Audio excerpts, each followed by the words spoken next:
অধ্যায় 18 অবচেতন মন যেভাবে মনের বাধা দূর করে। আপনি কঠিন একটি অবস্থার মধ্যে পড়ে গেলেন এবং সেখান থেকে উত্তরণের কোনো পথ দেখছেন না, তখন কি করবেন? সমাধান সমস্যার মধ্যেই নিহিত। প্রতিটি প্রশ্নের মধ্যেই থাকে তার জবাব।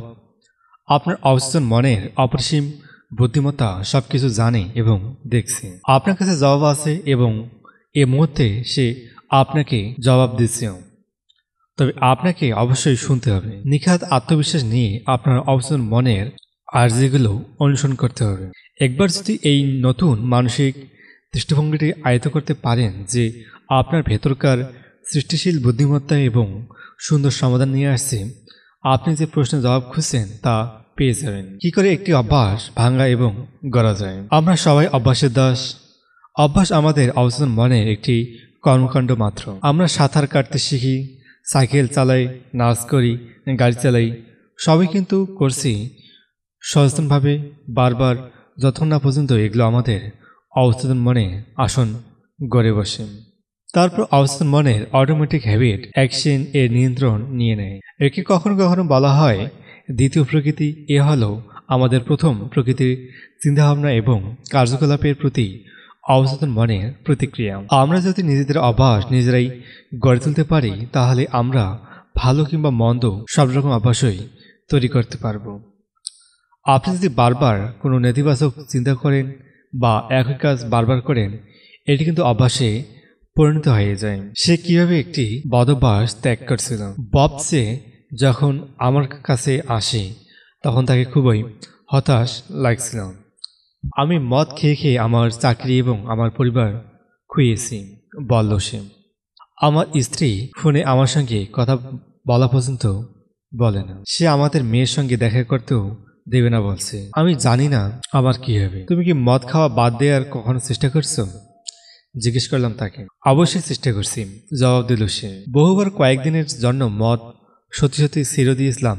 তারপর আবার এমন নেশা জাগলো যে নিজেকে আর সামাল দিতে পারলাম না। এই হতভাগ্য যুবকটি বুঝতে পেরেছিল মদ্যপান তার অভ্যাসে পরিণত হয়েছে এবং সে এও বুঝতে পেরেছিল এই অভ্যাস তাকে বাদ দিতেই হবে। কিন্তু বহুবার চেষ্টা করেও এই অভ্যাস থেকে সে মুক্ত হতে পারেনি। সে আসলে নিজেকে বুঝিয়েছে সে অসহায় এবং এই অভ্যাস নিয়ন্ত্রণ করার তার ক্ষমতা নেই। তার এই অসহায়তের আর্থিক অবচেতন মন পৌঁছে গেছে এবং তাকে আরও দুর্বল করে ব্যর্থতার দিকে ঠেলে দিয়েছে।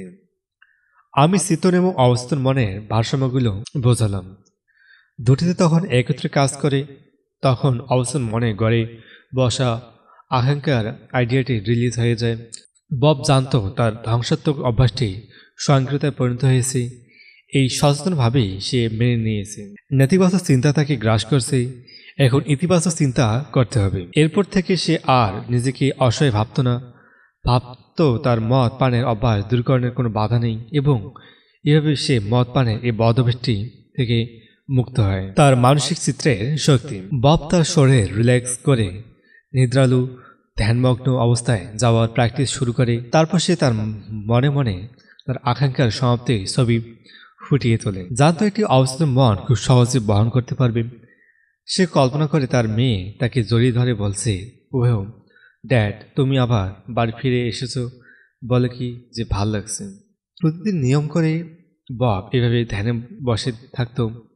যখনই তার মনোযোগ নষ্ট হওয়ার উপক্রম হতো, সে তার মেয়ের হাসিমুখের মন ছবি দেখত, তার হাসি খুশি কণ্ঠে শুনতে পেত। এতে ববের মনে বিরাট পরিবর্তন সাধিত হয়। এটি ছিল একটি ক্রম প্রক্রিয়া।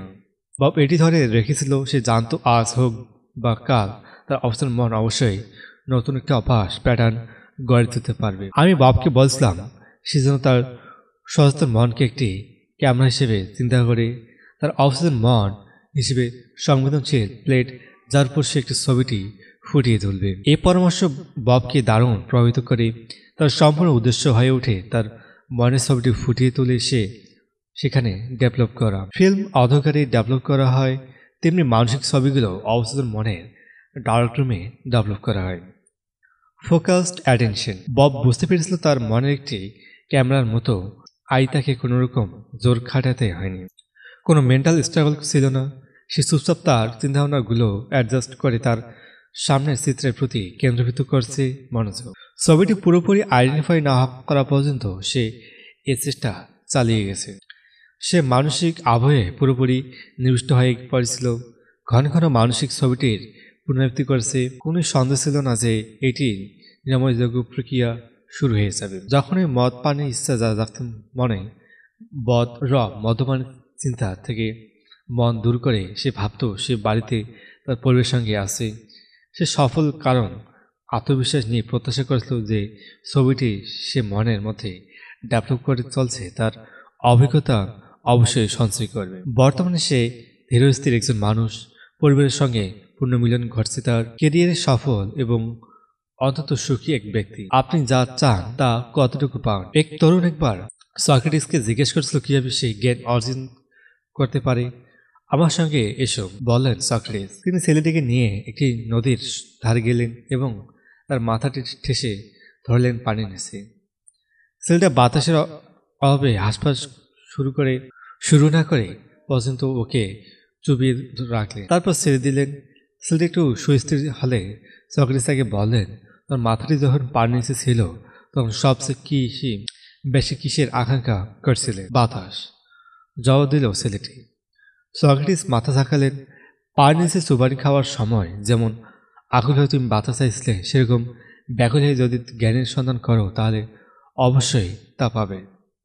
তো যদি আপনার তীব্র আকাঙ্ক্ষা থাকে জীবনের নির্দিষ্ট একটি বাধা দূর করার জন্য এবং সে বিষয়ে আপনি ক্লিয়ার কাট সিদ্ধান্ত নিতে পারবেন এবং আপনার সিদ্ধান্তের বিষয়ে অনমনীয় থাকেন, তাহলে বিজয় আপনার সুনিশ্চিত। আপনি যদি সত্যি মনের শান্তি এবং অভ্যন্তরীণ শান্তি চান, আপনি তা পেয়ে যাবেন। আপনার সঙ্গে মানুষ যতই খারাপ ব্যবহার করুক, আপনার বস আপনার সঙ্গে যতই অন্যায় আচরণ করুক, তাতে কিছু আসে যায় না। আপনি যখন আপনার মানসিক এবং আধ্যাত্মিক ক্ষমতা জাগিয়ে তুলবেন, তখন এসব আপনার কাছে পাত্তাই পাবে না। আপনি জানেন আপনি কি চান এবং আপনি অবশ্যই ক্রোধ, ঘৃণা, শত্রুতা এবং অসুস্থতাকে আপনার মনের শান্তি, ভারসাম্য, সুস্বাস্থ্য ও সুখ ছিনিয়ে নিতে দেবেন না। আপনি যখন আপনার জীবনের উদ্দেশ্যের সঙ্গে আপনার চিন্তাভাবনাগুলো চিনবার অভ্যাসটি শিখে ফেলতে পারবেন, আপনাকে আর কেউ আপসেট করে তুলতে পারবে না। আপনার লক্ষ্য হবে শান্তি, স্বাস্থ্য, অনুপ্রেরণা, ভারসাম্য এবং প্রাচুর্য। এই মুহূর্তে অনুভব করুন যে শান্তির একটি নদী আপনার ভেতর দিয়ে বয়ে যাচ্ছে।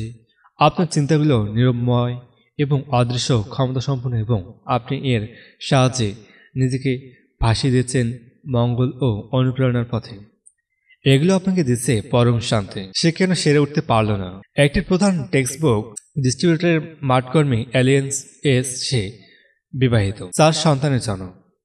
তবে বিজনেস ট্রিপে যাওয়ার সময় সে গোপনে আরেক নারীর সঙ্গে সম্পর্ক গড়ে তুলছে। আমার সঙ্গে যখন সে দেখা করত এবং এল তখন তাকে নার্ভাস এবং উত্তেজিত দেখেছিল। ঘুমের বড়ি খেয়েও তার ঘুম আসে না। সে উচ্চ রক্তচাপে ভুগছে এবং শরীরের ভেতরে একটি যন্ত্রণা হচ্ছে যা ডাক্তাররা ডায়াগনোসিস করতে পারেননি কিংবা ব্যথা তাকে মুক্তিও দিতে পারেনি। অবস্থা আরও খারাপের দিকে মোড় নেয় যখন সে হেডি ড্রিঙ্ক শুরু করে। আমরা শীঘ্রই আবিষ্কার করলাম এসবের কারণ অবচেতন মনের অপরাধবোধ। সে মদ খেয়ে এই অপরাধগুলো ভুলতে চায়। শরীরে যন্ত্রণা কমাতে তাকে মরফিন ইঞ্জেকশন নিতে হয়। সে ভাবে মদ খেলে তার মন এবং শরীরের যন্ত্রণা দুটোই দূর হয়ে যাবে। ব্যাখ্যা এবং সুস্থতা। অ্যালান আমার কাছে ব্যাখ্যা শুনল কিভাবে তার মন কাজ করে। সে সিদ্ধান্ত নিল অবৈধ সম্পর্কটি ত্যাগ করবে। সে এও বুঝতে পারল তার মদ্যপান আসলে নিজের থেকে পালিয়ে বাঁচার অবচেতন প্রচেষ্টা। তার অবচেতন মনে লুকোনো কারণটি দূর করে দিতে হবে, তাহলে সে সুস্থ হয়ে উঠবে। অ্যালান প্রতিদিন 3 বার করে এ প্রার্থনার মাধ্যমে তার অবচেতন মনে অনুকূল ধারণা আনার চেষ্টা করতে যেতে লাগল। আমার মন শান্তি এবং ভারসাম্য দ্বারা পূর্ণ। আমি অতীতের কোনো কিছু নিয়ে ভীত নই বর্তমান এবং ভবিষ্যৎকে নিয়েও। আমার অবচেতন মনের অসীম বুদ্ধিমত্তা আমাকে সব দিক থেকে নেতৃত্ব দিচ্ছে, পথ দেখেছে, পরিচালনা করছে। আমি এখন প্রতিটি পরিস্থিতি বিশ্বাস, ভারসাম্য, স্থিরতা এবং আত্মবিশ্বাস নিয়ে মুখোমুখি হচ্ছে। আমি এখন আমার অভ্যাস সম্পর্কে সম্পূর্ণ মুক্ত। আমার মনে আছে অভ্যন্তরীণ শান্তি, স্বাধীনতা এবং আনন্দ। আমি নিজেকে ক্ষমা করছি, তারপর আমাকে ক্ষমা করে দেয়া হচ্ছে। শান্তি এবং সংযম এবং আত্মবিশ্বাস আমার মন জুড়ে। এই প্রার্থনা করার সময় অ্যালান সম্পূর্ণ সচেতন ছিল। সে কি করছে এবং কেন করছে, সে কি করছে জানে বলে তার মনে জন্ম নিচ্ছে আস্থা এবং আত্মবিশ্বাস।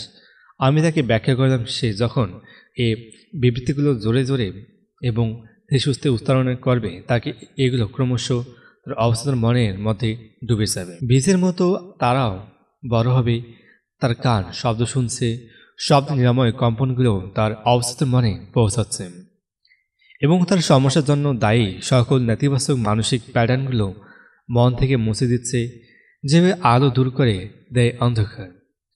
গঠনমূলক চিন্তাধারা ধ্বংস করছে নেতিবাচক চিন্তাভাবনা। অ্যালান 1 মাসের মধ্যে একটি পরিবর্তিত মানুষ হয়ে গেল। স্বীকার করতে না চাওয়া। আপনি যদি অ্যালকোহলিক কিংবা ড্রাগ অ্যাডিক্ট হন, স্বীকার করুন। ইস্যুটিকে ডস দেওয়ার চেষ্টা করবেন না। অনেকেই অ্যালকোহলিক থেকে যায় কারণ এটি তারা স্বীকার করে না। আপনার সুস্থতা আপনার মনের একটি অভ্যন্তরীণ ভয়। আপনি জীবনের মুখোমুখি হাতে অস্বীকার করছেন এবং এভাবে দায়িত্ব এড়িয়ে যাওয়ার চেষ্টা করছেন। একজন অ্যালকোহলিক হিসেবে আপনার কোনো কিছু ফ্রি উইশ নেই। আপনি হয়তো ভাবতে পারেন এটি আপনার আছে, এমনকি নিজেই উইশ পাওয়ার নিয়ে গর্ব করতে পারেন। আপনি অভ্যাসগত মাতাল হয়ে নিজের হয়তো বললেন আমি আর মদ স্পর্শ করব না, কিন্তু ওই প্রতিজ্ঞা পালন করার মতো শক্তি তো আপনার নেই। এর কারণ আপনি জানেন না এটি শক্তি কোথায় থাকে। আপনি আপনার নিজের সৃষ্ট মানসিক কারাগারে বন্দী। আপনি আপনার বিশ্বাস, মতামত, ট্রেনিং এবং পরিষ্কৃত প্রভাব দ্বারা বাধা পড়ে আছেন। বহু লোকের মতোই আপনিও অভ্যাসের দাস। আপনাকে যে প্রতিক্রিয়া জানাতে বলা হবে আপনি সেখানেই জানাবেন। স্বাধীনতার আইডিয়া তৈরি ও 51 নিরাময়। আপনি আপনার মানসিকতায় স্বাধীনতার আইডিয়া এবং মনের শান্তি তৈরি করতে পারেন যাতে একটি আপনার অবচেতন গভীরে পৌঁছে। অবচেতন মন অন্তত শক্তিশালী বলে আপনাকে মদ পানের আকাঙ্ক্ষা থেকে মুক্তি করতে পারবে। তখন আপনি নতুন করে বুঝতে পারবেন আপনার মন কিভাবে কাজ করে। এবং মজার ব্যাপার কি জানেন, আপনি তখন কোনো ধ্বংসাত্মক অভ্যাস থেকে নিজেকে মুক্ত করতে চাইবেন। ধরে নিন 51% নিরাময় ঘটে গেছেন। স্বাধীনতা ও মনের শান্তি কনসেপ্টেই এই ব্যবস্থাটি করে দেয়। অ্যালকোহলের কারণ। অ্যালকোহলের আসল কারণ নেতিবাচক এবং ধ্বংসাত্মক চিন্তাভাবনা। অ্যালকোহলিকরা হীনমন্যতায় ভোগে, হতাশে দিন কাটায়, নিজেদের সবসময় পরাজিত বলে মনে করে এবং এর সঙ্গে প্রায়ই যুক্ত হয় অভ্যন্তরীণ প্রবল বৈরী মনোভাব। মদ্যপরা মদ্যপানের পেছনে হাজারটা যুক্তি দাঁড় করাতে পারে। সামনে এগিয়ে যান। আপনার মনের দরজায় যখন কড়ানাড়ি, ভয় কিংবা উদয়, উৎকণ্ঠা অথবা সন্দেহের ছায়া পরে মনে, আপনার দৃষ্টিভঙ্গি কিংবা তাকান আপনার লক্ষ্যের দিকে। ভাবুন আপনার অবচেতন মনের অপরিমেয় শক্তি কিংবা দিকে যা আপনার চিন্তা এবং কল্পনার উৎপাদন ঘটাতে পারে। আপনাকে দেবে আত্মবিশ্বাস, শান্তি এবং সাহস। আপনার চিন্তাশক্তি রিনিউ করুন। 1. সমাধান রয়েছে সমস্যার মধ্যেই। প্রতিটি প্রশ্নের মধ্যেই রয়েছে উত্তর। আপনি আস্থা এবং বিশ্বাস নিয়ে আহ্বান করলে অসীম বুদ্ধিমত্তা আপনার জবাবে সাড়া দেবে। 2. অভ্যাস হলো আপনার অবচেতন মনের কর্ম। আপনি অভ্যাসের দাস মাত্র। 3. আপনি কোনো চিন্তা বা কাজ বারবার করার কারণে অবচেতন মনে আপনার অভ্যাসের প্যাটার্নটি গঠন করে। 4. যে কোনো কিছু ইচ্ছা মতো নির্বাচন করার স্বাধীনতা আপনার রয়েছে। আপনি ভালো কিংবা খারাপ যে কোনো অভ্যাসেরই বেছে নিতে পারেন। প্রার্থনার একটি ভালো অভ্যাস। 5. মানসিক চিত্রটি যাই হোক না কেন তাতে যদি থাকে বিশ্বাসের ছোঁয়া, আপনার অবচেতন মন তা বাস্তবে রূপ দেবে। 6. আপনার সাফল্য এবং অ্যাচিভমেন্টের পেছনে একমাত্র বাধা আপনার নিজের চিন্তা কিংবা মানসিক ছবি। 7. আপনার মনোযোগ যদি ইতস্তত ঘুরে বেড়ায়, একে আপনার লক্ষ্যের ধ্যানমগ্নতায় ফিরিয়ে নিয়ে আসুন।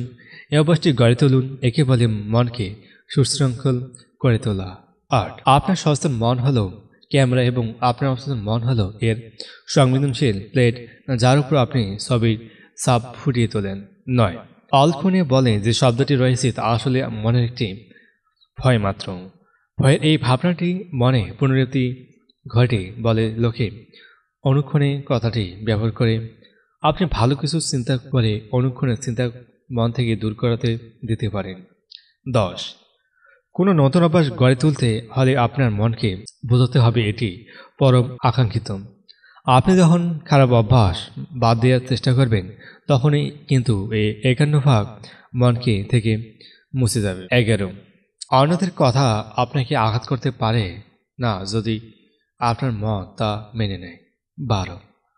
অতিরিক্ত মদ্যপান হলো পালিয়ে বাঁচার একটি অবচেতন আকাঙ্ক্ষা। অ্যালকোহলের অভ্যাসের কারণে নেতিবাচক ও ধ্বংসাত্মক চিন্তা গড়ে ওঠে মনে। এ থেকে মুক্তি চাইলে স্বাধীনতা, অত্যাচার এবং পারফেকশনের কথা ভাবুন। অনেকেরই অ্যালকোহলিক হয়ে যায় থাকে কারণ সংসারে তারা স্বীকার করতে চায় না। 14 যখন মনের দরজায় করা নাড়বে ভয়, তখন ঈশ্বরের উপর বিশ্বাস রাখুন এবং যা কিছু ভালো তার দরজা খুলে দিন। ধন্যবাদ সকলকে পুরো অডিওটির সাথে থাকার জন্য। এরপর চলছে অধ্যায় 19, অবচেতন মনের সাহায্যে ভয় দূর করবেন কিভাবে। অবশ্যই এই অধ্যায়টি শোনার আমন্ত্রণ রইল।